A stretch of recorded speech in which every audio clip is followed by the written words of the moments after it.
faith power of trust in Allah. Inspirational bedtime story. Once upon a time, there was a remote village called Mariamper. In this village lived a young man named Ali with his mother Rabia and his 12-year-old sister Aisha in a small mud hut. Ali's father had passed away years ago, and now the responsibility of the entire household rested on Ali's shoulders. They earned a humble living through a small weaving shop where Ali worked day and night to weave colorful fabrics and sell them in the market. Rabia supported her son with her frail hands, and Aisha took care of the household chores. Life was simple, but not easy. The number of weavers in the market was increasing, and Ali's sales were declining. Still, he never gave up on hard work.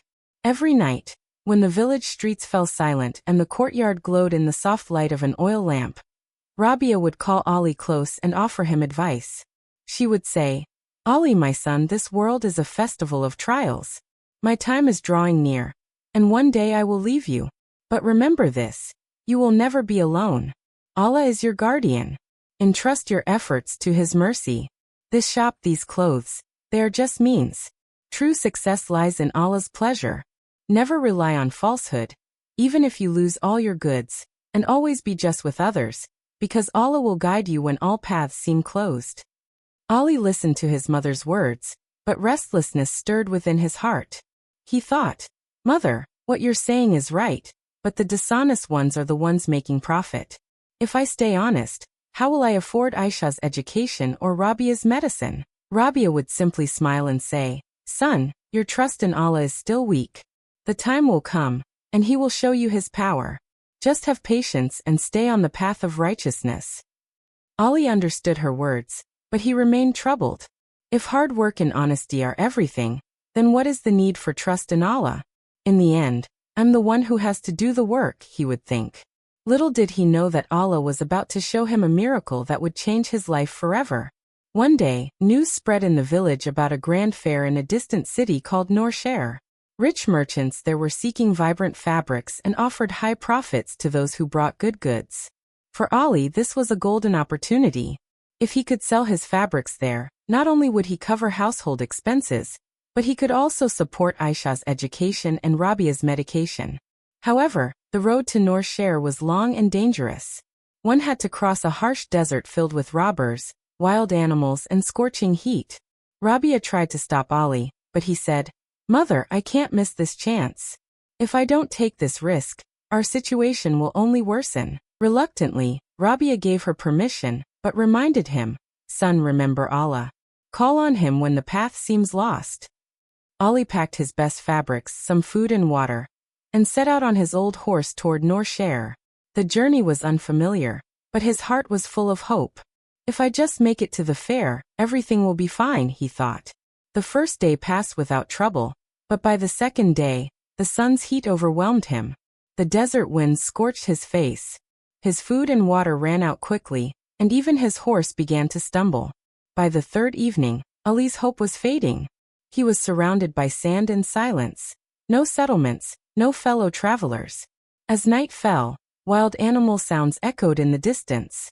Ali's heart filled with fear. He stopped his horse and looked around. Only darkness. Weak from hunger and thirst, he thought, "Maybe this is my last night." That's when he remembered his mother's words.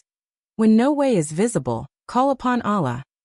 With trembling hands, he looked to the sky and prayed, "O Allah, if my mother's words are true, show me a way in this wilderness. I'm hungry, thirsty, and the only support for my mother and sister. Have mercy on me."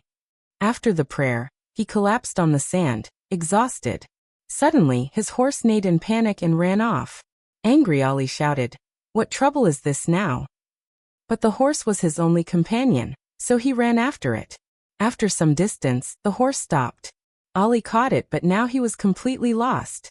He walked on a bit and noticed a faint light in the distance. Hope sparked in his heart. Maybe a village, he thought. He headed toward the light and found a small village. But all the doors were shut. He knocked on a few, but no one responded. Finally, he came to the house from where the light was shining. He knocked. A deep voice from inside asked, "Who is it? What are you doing here at this hour?" Ali replied, "I am a traveler, lost on the way from Mariamper to Norsher, hungry and thirsty. I just need shelter for the night." After a moment, the door opened. A middle-aged man was sitting in the light of an oil lamp, writing something. His eyes were calm, and his face glowed with peace. He asked gently, "Son, where are you coming from and where are you going?" Ali told his whole story: his mother's illness, Aisha's education, and his hopes for the fair. "I'm very thirsty. Please give me some water," he added. The man smiled and said, "Water? It's a bit ahead in the forest. There's a spring. Bring some from there. As for food, Allah will provide." Though Ali found this strange, his thirst compelled him. He walked toward the forest. It was dark and eerie, but soon he heard the sound of a spring. He drank to his heart's content and filled his water pouch. But he remembered the man's words: "Allah will provide food." As he turned back, he tripped on a stone and the water pouch broke. All the water was lost in the sand. Furious, he shouted, "Now what trouble is this?" Yet he didn't lose hope and returned to the man empty-handed. The man asked gently, "No water?" Ali replied irritably, "The pouch broke. Just give me a little water to breathe." The man smiled and raised his hands in prayer. "O Allah, quench this traveler's thirst and satisfy his hunger. You are his only support." Ali grew frustrated. Who's going to help in this wilderness, he thought. Moments later, there was a knock on the door. Shocked, Ali opened it. An old woman stood there with a tray of food and a water pouch. "Traveler, take this. And give some to your thirsty horse too," she said. Ali was stunned.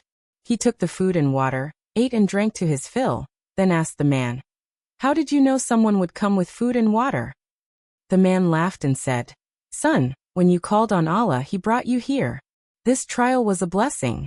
No one survives the path you took. Allah saved you." Ali's eyes welled up.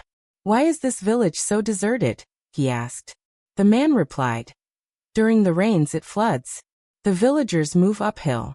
I and a few others stay here for worship." "And that old woman?" "She's my mother. A pious woman who prays all night and helps travelers," the man answered. "How are you so sure help will come?" The man smiled. "I've been here for years. Every night Allah provides. You called once and He answered." At dawn, Ali offered his prayers, thanked the man and his mother, and left for Norshair. On the way, his mother's advice echoed in his heart. He reached the fair, sold his fabrics, and his honesty and hard work won the merchants' hearts. He earned enough to cover all their needs. Back in the village, he shared everything with Rabia and Aisha. He said, "Mother, now I understand. Hard work and honesty matter, but true strength lies in trust in Allah." Rabia smiled and said, "That's what I wanted to teach you, my son." From that day, Ali did every task with trust in Allah. His life changed. In every hardship he called on Allah, and Allah showed him the way. His faith grew firm. Those who trust in Allah are never left alone. Moral: this story teaches us that unwavering faith in Allah can make every hardship easier. Our understanding is limited, but Allah's plans are full of wisdom. Every difficulty is a test that brings us closer to Him. So be patient, walk the path of goodness, and call upon Allah, for He hears and sees everything. If you liked this story, share it with your friends and loved ones. Thank you.